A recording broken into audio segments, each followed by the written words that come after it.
pessoal, beleza? Espero que vocês estejam bem. Nessa aula a gente vai fazer um aprofundamento, dos assuntos abordados pelos três professores na última semana que se passou. A minha parte foi o estudo dos arcos, o comprimento ser o Alfa Romeo. O Daniel começou a falar sobre funções do primeiro grau, O Fredão falou sobre geometria plana, retas paralelas. Então a gente vai fazer alguns exercícios, vai ser uma aula mais expositiva. Na descrição do vídeo você tem aí acesso a uma lista de exercícios, mas essa lista é uma tarefa, ela não é sobre os exercícios dessa aula. Então essa aula tem algumas questões, a lista tem outras, a resolução dos exercícios da lista você acompanha com os professores assistentes no plantão online com o aplicativo Teams, beleza? Fiquem atentos nos horários. Bom, vamos lá. Primeiro exercício caiu na Unesp em 2018. Observe a figura da representação dos pontos M e N sobre a superfície da Terra. Aí você dá uma olhadinha lá, tem dois pontos, o M e o N. Eles estão na superfície, na curva, na superfície da Terra, sobre o paralelo 60 graus norte, É um exercício interdisciplinar que envolve geografia com matemática. Vocês sabem que vem caindo bastante a ideia de interdisciplinaridade. Considerando a Terra uma esfera de raio 6.400 km e adotando π igual a 3, para ir do ponto M ao ponto N pela superfície da Terra, no sentido indicado pelas setas vermelhas, a pergunta é qual que é a distância sobre o paralelo 60 graus norte. Bom, vamos lá. O que é paralelo? Paralelo 60 graus norte, pelos meus conhecimentos geográficos, tem a ver com a latitude, A latitude 60 graus norte. E aí criou aquele paralelo, que tem uma secção, Observe uma circunferênciazinha ali no paralelo. E tem a circunferência, que é a linha do Equador, Aquela secção no meio da Terra, que é a circunferência de maior raio, de maior diâmetro. Bom, primeiro passo, quando cair um exercício desse, que envolve latitude e longitude com matemática, faça isso, liga do centro até aquela extremidade do paralelo, isso é o raio da Terra, que vale 6.400 quilômetros. Agora, se você ligar também o raio da Terra sobre o Equador, sobre a secção da linha do Equador, nós temos uma abertura angular ali no meio. Essa abertura angular é o que nós chamamos de latitude, que o exercício já deu, que é 60 graus norte. Então observem que da linha do Equador para o norte, tivemos uma abertura de 60 graus, Isso é a latitude. Beleza. Agora a gente pode criar um triângulo retângulo no meio da Terra. Dá uma olhada. Faz aquele rainho, Aquele rainho em cima da secção do paralelo 60 graus norte, desce a perpendicular.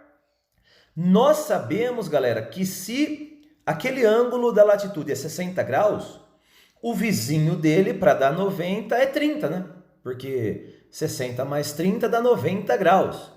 E esse triângulo destacado no meio da Terra, lá no centro dela, ele não é um triângulo qualquer, É um triângulo notável, é o triângulo 30-60. Observem, 30 graus, o outro vai ser 60 graus. Nós temos um lado, temos a hipotenusa, então a gente consegue achar os outros dois. Ângulo pequeno, lado pequeno, o 30 graus sempre enxerga metade da hipotenusa. Então, se a hipotenusa é 6.400, com certeza o 30 graus enxerga metade, enxerga 3.200, Se 6.400 é a hipotenusa, o 30 graus enxerga sempre a metade. Desse modo, a gente conseguiu achar qual é aquela aberturazinha ali, aquele rainho 3.200. Só que aí, presta bem atenção nesse desenho, que nós temos dois meridianos, O meridiano 15 graus leste, Observem, tem um cortezinho assim, o meridiano 15 graus leste e um outro meridiano 15 graus oeste. Qual é a diferença desses arcos? Bom, você está aqui no zero, que é o Greenwich. Andou 15 graus leste, 15 graus oeste, você abriu quanto? 30 graus. Então, a variação em graus entre as duas cidades é uma variação de 30 graus. Beleza. Observaram o rainho, 3.200. Observamos a variação angular, 30 graus. Agora, nessa secção, observem, essa circunferência, dê um destaque a ela. Nós sabemos que do centro até o N é o raio, 3.200. Do centro até o M é o raio, 3.200. E essa região, esse arco que vocês estão vendo, esse setor circular, ele tem o ângulo central igual a 30 graus. Jefão, por que 30 graus? É porque andou 15 graus para o leste e 15 graus para o oeste. Aí, se você somar as duas aberturas, vai dar uma variação de 30 graus. Nossa, Jefão, mas seu desenho está muito pequenininho. É agora, a gente vai explodir ele, a gente vai aumentar ele, tá? Então, presta bem atenção, eu vou aumentar esse desenho, mostrando esse setor circular de uma maneira maior. Observem, aquela secção lá, que tinha o raio de 3.200, é essa secção que vocês estão vendo de cima. É como se a gente estivesse vendo na projeção de cima, superior. O ângulo central é 30 graus, né? Porque andou 15 graus para leste e 15 graus para oeste, somando dá 30. O raio é 3.200. E a pergunta é quanto que vale esse comprimento do arco, né? É só a gente fazer o Alfa Romeo. Só que você lembra que para fazer o Alfa Romeo, a gente vai ter que primeiramente calcular o 30 graus em radianos. Então vamos lá. Π está para 180, assim como x está para 30. Multiplicando em cruz, vai ficar 180x é igual a 30π. Cortou o zero, né? Tchau, tchau. Passa o 18 dividindo, vai dar π por 6. Então, o 30 graus é a mesma coisa que π sobre 6 radianos. E nós sabemos que o comprimento é Alfa Romeo. Aí você vai lá, o alfa é π por 6 e o raio é 3.200. Só que o π é 3, né? O exercício deu que o π é 3. Então, fica 3 por 6, que na verdade é meio, né? Meio vezes 3.200 vai dar um comprimento, né? Uma distância de 1.600 quilômetros. Ou seja, para sair da cidade M e chegar até a cidade N, você teria que andar sobre a superfície da Terra 1.600 quilômetros. Caramba, professor, esse exercício é considerado fácil, médio ou difícil? Ó, galera, esse exercício ele é considerado de médio para difícil, né? Porque é interdisciplinar e a gente teria que lembrar de todos esses detalhes da geografia e da matemática. Cuidado, tá caindo, tá? Se não tivesse caindo, eu não teria escolhido o exercício. Beleza? Bom, a resposta 1.600, alternativa B de Befferson. Legal? Continuando, ó, esse foi o nosso primeiro exercício. Vamos lá. Exercício número 2, né? FUVEST 2019. Deixa eu tirar eu daqui para mostrar o desenho. Um triângulo retângulo com vértices denominados A, B e C apoia-se sobre uma linha horizontal que corresponde ao solo e gira sem escorregar no sentido horário. Olha para o desenho. Olha lá o triângulo ABC, aquele triângulo cinza, um cateto vale 1, a hipotenusa vale 2. Aí ele mostra duas projeções, né, do triângulo rodando, rotacionando, girando. Isto é, se a posição inicial é aquela mostrada na figura a seguir, o movimento começa com uma rotação em torno do vértice C. Então o vértice C vai ser o centro da rotação.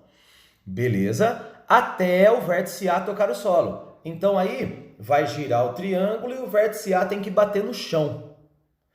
Após o que passa a ser uma rotação em torno do A. Aí o A vai começar a ser o centro de rotação, até o B tocar o solo e assim por diante. Então o triângulo ele vai ficar girando. Aí ele fala o seguinte, usando as dimensões indicadas na figura, né, o AB valendo 1 e o BC valendo 2, qual é o comprimento da trajetória percorrida pelo vértice B, desde a posição mostrada até a aresta BC, apoiar-se no solo novamente. Então, na verdade, ele não vai ficar girando eternamente, né? Ele vai fazer um giro, 2 giros, 3 giros ela volta, né? Porque são 3 lados. Em 3 giros, a aresta ABC toca o chão novamente. Ô Jefão, mas eu não sei fazer girar. Então, aí você aproveita o recurso, né? O recurso eletrônico aqui que eu vou mostrar. Vou fazer o triângulo girar. Mas esse foi um exercício, nesse ano aí, nessa prova, considerado bem difícil. Porque o vestibulando tinha que visualizar uma rotação, né? Um giro. Imaginar os desenhos. Bem difícil, tá? Vamos lá, nosso aprofundamento está sendo legal, hein? Olha aí, ó. Eu peguei o triângulo e destaquei ele, né? Então, observem, ele é o triângulo azulzinho aí, ó. Ele é o triângulo ABC de cateto 1, hipotenusa 2. Ah, mas esse triângulo a gente deve conhecer, hein? Vamos lá, mais uma vez, ó. Quando é que um cateto é metade da hipotenusa? Quando os ângulos internos forem 30 60. Poxa, é verdade, né? Porque daí o 30 olha para o lado pequeno, que é metade da hipotenusa. Então, olha o que a gente poderia fazer. Por Pitágoras, achar que o outro cateto é raiz de 3. E preenchimento do ângulo. Esse é o ângulo pequeno, que vale 30 graus. E o outro ângulo só pode ser 60 graus, né? Esse é o triângulo 30, 60. Beleza, agora a gente vai ter que fazer esse triângulo girar em torno do vértice C. Bom, vou clicar aqui, ele vai girar. Observem a rotação. Ó, o C ficou o centro de rotação e aí ele quer saber o arco que o B rabisca no ar. Deixa eu voltar. Vai de novo, ó, observem o B rabiscando um arco no ar. Olha lá, o B rabiscou um arco no ar. A pergunta é, quanto que vale esse comprimento? Lembrando que o comprimento de um arco é Alfa Romeo. Bom, primeiro passo, acho que todo mundo percebe que o raio é 2. Né? Observem que do C até o B vale 2, do C até o B vale 2, então o raio da circunferência é 2. E aí a gente teria que achar esse ângulo central. Notem que o adjacente a ele é 30. 30 para 180... faltam 150 graus. Aí você teria que transformar 150 graus em radianos, por regra de 3, dá 5π sobre 6. A gente vai chamar esse comprimento desse arco de C1. E aí você vai lá e fala que o C1 é Alfa Romeo. Só que o alfa é 5π por 6 e o Romeo vale 2. Essa conta nos dá um comprimento 10π por 6. Joia? Caramba, Jefão, então eu teria que saber que esse arco vermelho tem o ângulo central 150, que vale 5π por 6 radianos, e o raio igual a 2. Exato. Agora, ele quer que eu pegue o triângulo e rotacione novamente, só que agora em torno do A. Então, segue, dá uma olhadinha, rodou. O A ficou o centro de rotação. Agora é uma circunferência menor, de raio 1, né? Ó, do A até o B vale 1, e ângulo central 90 graus. Chamaremos esse comprimento desse arco que o B rabiscou no ar de C2. Aí só que nós temos o ângulo igual a 90 e o raio igual a 1. Aí vamos chamar o C2 de Alfa Romeo, só que o 90, galera, em radianos é π por 2. Então, substituindo, fica π por 2 vezes 1. Aí essa conta vai dar π por 2 mesmo. Beleza. Aí, ele quer que roda de novo. Caramba, ele quer rodar até quando? Até o BC tocar no solo. Observem que vai ser a próxima rotação, olha lá. Rodou e o BC tocou no solo. Só que ele quer saber o comprimento do arco que o B rabisca. Como o B ficou parado, observem que nessa última o B ficou parado. Ele ficou o centro de rotação. Então não tem mais nenhum arco que o B rabiscou. Portanto, a resposta é a soma do C1, que é o comprimento do primeiro arco, com o C2, que é o comprimento do segundo arco. Essa conta vai dar 10π por 6 mais π por 2. Aí, fazendo o MMC, eu tenho 10π por 6 mais 3π por 6. O que dá 13π por 6. Essa é a resposta da soma dos dois comprimentos de arco que a FUVEST pediu. Caramba! na prova de 2019. Beleza? 13π por 6, alternativa C de Jefferson. Joinha ou não? Vamos lá, esse foi o nosso segundo exercício apenas, hein? Ó, agora eu queria mostrar para vocês o que nós chamamos de funções trigonométricas inversas. É um aprofundamento, então vamos lá, vamos aprofundar, né? Perder, a gente não tem nada a perder, a gente só tem a ganhar. Ó, por exemplo, se eu falar para vocês que o seno de um ângulo θ é 2/7, vocês sabem me falar quem é o ângulo θ? Não sabemos. Por quê? A gente só saberia falar se fosse um valor da tabelinha da musiquinha, né? Se fosse meio, raiz de 2 por 2, raiz de 3 por 2, números que a gente conhece. Ah, é verdade, aí daria 30, 45 ou 60. Quando for um número desconhecido assim, sabe, seno igual a 2/7, um número que a gente não tem tabelado, existe uma maneira de vocês isolarem o θ. Então é assim, ó, θ, que é o ângulo, a gente fala que ele é o arco, só que a gente abrevia como arc. Então θ é um arco que o seno é 2/7. O que? Como que faz? Volta.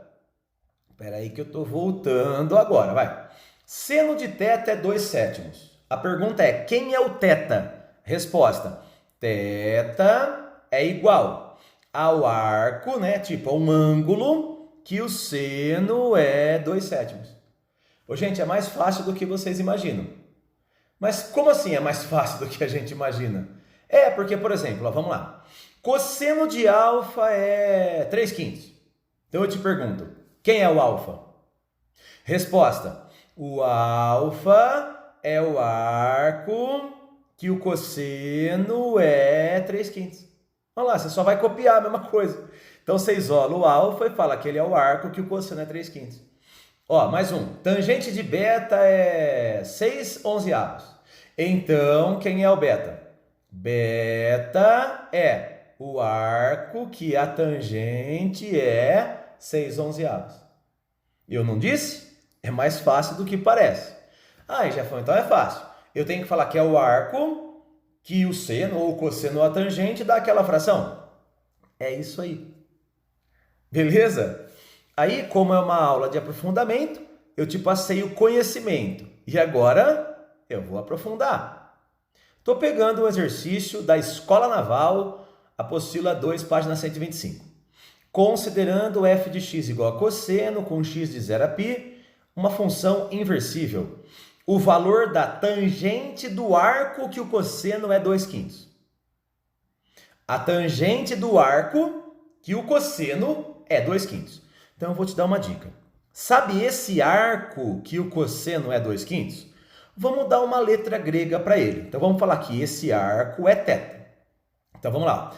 Θ é o arco que o cosseno é 2/5.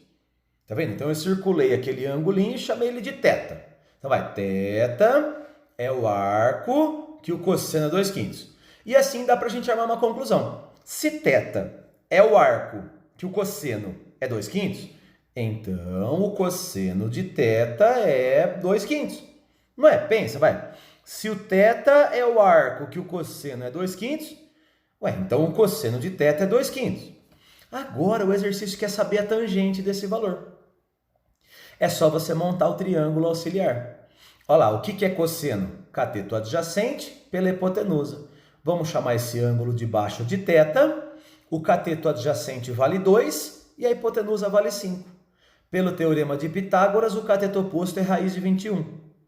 Então, a pergunta era, calculem a tangente. Resposta, a tangente de θ é coca, cateto oposto, raiz de 21, sobre cateto adjacente, 2. Galera, raiz de 21 sobre 2. Alternativa E de Jefferson. Beleza? Um exercício interessante. Faz o seguinte, pausa o vídeo, volta, assiste de novo, volta, assiste de novo. Ô, Jefão, cai muito isso? Não, gente, isso é um exagero da minha parte, porém, pode acontecer de cair sim nos vestibulares. A gente não está isento, então é por isso que eu expliquei. Beleza? Espero que vocês entendam. Vamos lá? Próximo exemplo. Ó, um exercício de porcentagem. Ó, um casal realiza um financiamento imobiliário de R$ 180 mil, a ser pago em 360 prestações mensais, com taxa de juros efetiva de 1% ao mês. Espera aí, então, todo mês vai aumentar 1%.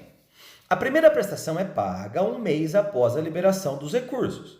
E o valor da prestação mensal é de R$ 500, mais juro de 1% sobre o saldo devedor. O valor devido antes do pagamento. Observe que a cada pagamento, o saldo devedor se reduz em R$ 500, né, que você pagou, e considere que não há prestação em atraso. Efetuando o pagamento dessa forma, o valor em reais a ser pago ao banco na 10ª prestação.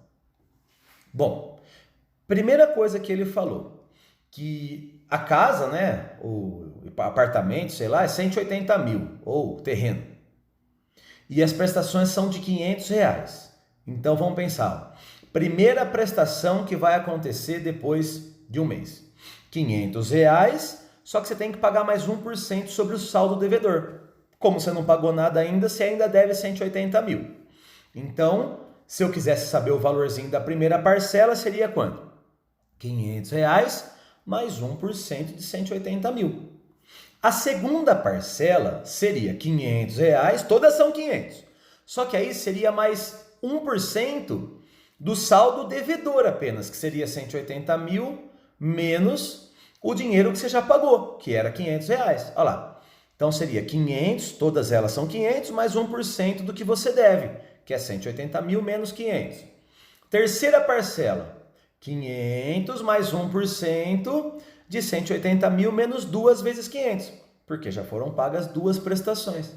Quarta parcela, 500 mais 1% de 180 mil menos 3 vezes 500, porque já foram pagas 3 prestações.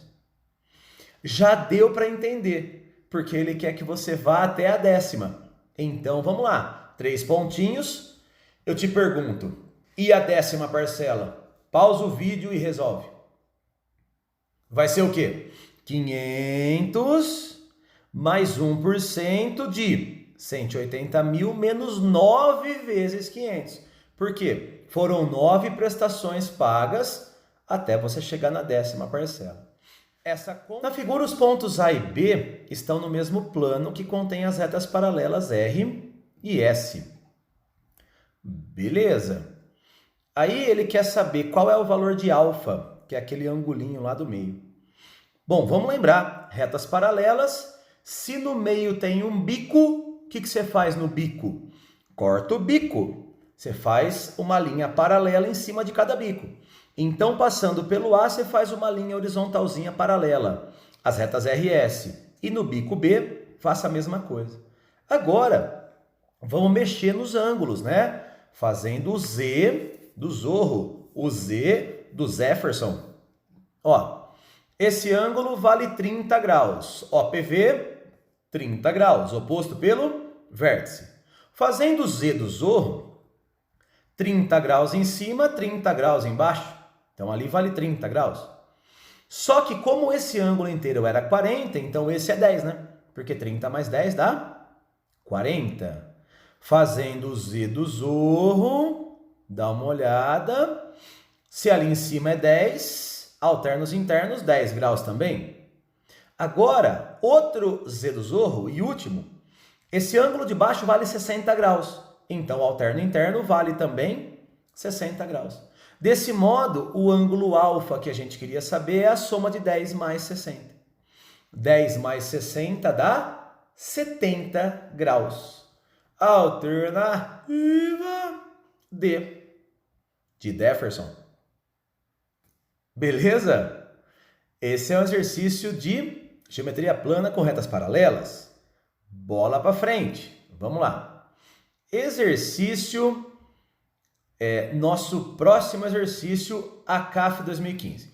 Uma fábrica produz e vende peças para as grandes montadoras de veículos.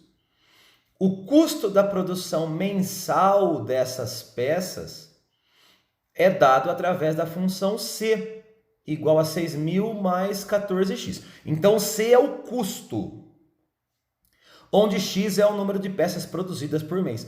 Cada peça é vendida por R$ 54,00. Então, R$ 54,00 é uma peça. 2 peças seria 2 vezes 54. X peças seria x vezes 54. Hoje, o lucro mensal dessa fábrica é de 6.000. Hoje, o lucro mensal é de 6.000. Para triplicar esse lucro, a fábrica deverá produzir e vender mensalmente. Então, ele quer que o lucro seja o triplo, né? Ele quer que o lucro seja 18.000. Vamos lá. Primeira informação é que o custo é 6.000 mais 14x. É uma função do primeiro grau.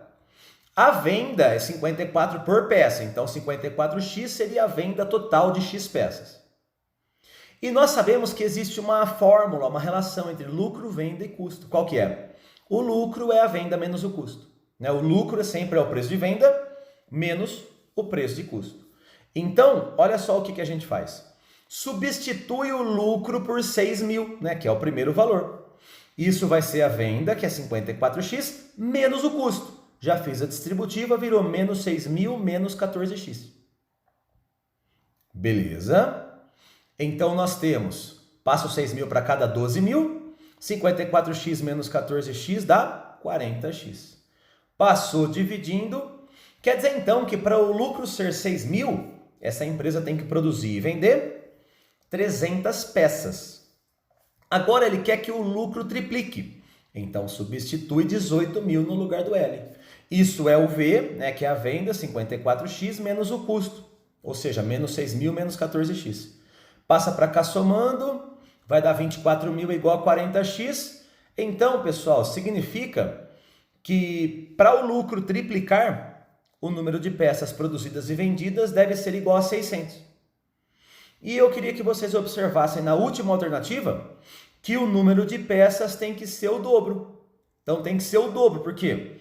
Para o lucro ser 6.000 era 300 peças. Agora para triplicar dá 18.000, são 600 peças. Então a resposta correta é a alternativa D, de Jefferson. Beleza? Vamos lá, mais um.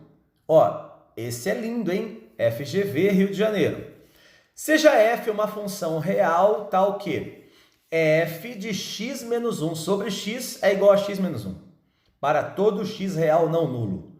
Sendo θ variando de 0 a π por 2, calcule o f de seno ao quadrado. Ou seja, se eu tivesse o f de x, era só substituir o seno ao quadrado no lugar do x.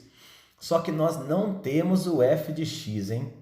Sacanagem. Nessa função, f de x menos 1 sobre x igual a x menos 1, essa expressão dentro do parênteses eu vou chamar de t. Olha lá, x menos 1 sobre x é igual a t. Beleza. Passo x multiplicando, então virou xt. Passo xt para a esquerda e o 1 para a direita. Olha lá, ficou x menos xt é igual a 1. Põe o x em evidência, vai sobrar 1 menos t. Passa 1 menos t dividindo, então x é 1 sobre 1 menos t. Legal. Tá, Jefão, e agora? Agora você vai fazer essa artimanha. No lugar do parênteses, você vai colocar t, conforme combinado. E no lugar do x, você vai colocar o que está na caixinha lá embaixo, que é 1 sobre 1 menos t. E assim a gente tem a função f de t. E aí eu te pergunto, quem que seria o f de seno ao quadrado? Dada a função, substitui. No lugar do t, você vai colocar seno ao quadrado. Olha lá, fica 1 sobre 1 menos seno ao quadrado menos 1. Beleza. Só que 1 menos seno ao quadrado é cosseno ao quadrado. É isso aí. Na trigonometria, nós temos que 1 menos seno ao quadrado é cosseno ao quadrado. E o inverso do cosseno é a secante. Então, nós temos secante ao quadrado menos 1. Só que a secante ao quadrado é tangente ao quadrado mais 1. Ó que bonito, hein? Cortou 1 com o menos 1. Resposta, a gente acabou de achar que o f do seno ao quadrado é tangente ao quadrado. Bonito exercício, hein? Assim a gente encerra a nossa aula de aprofundamento, que acho que foi bem legal. 7 exercícios, top, estouro, beleza? Ó, a resposta desse é a alternativa C de Jefferson. E fica aí, galera, uma sugestão aí de tarefa. Então, ou no estudo.seb, ou olhando aí no link, você tem na descrição do vídeo um link que te leva diretamente à lista de exercícios. Beleza? Bons estudos, galera, se cuidem. Até a próxima aula. Valeu, pessoal!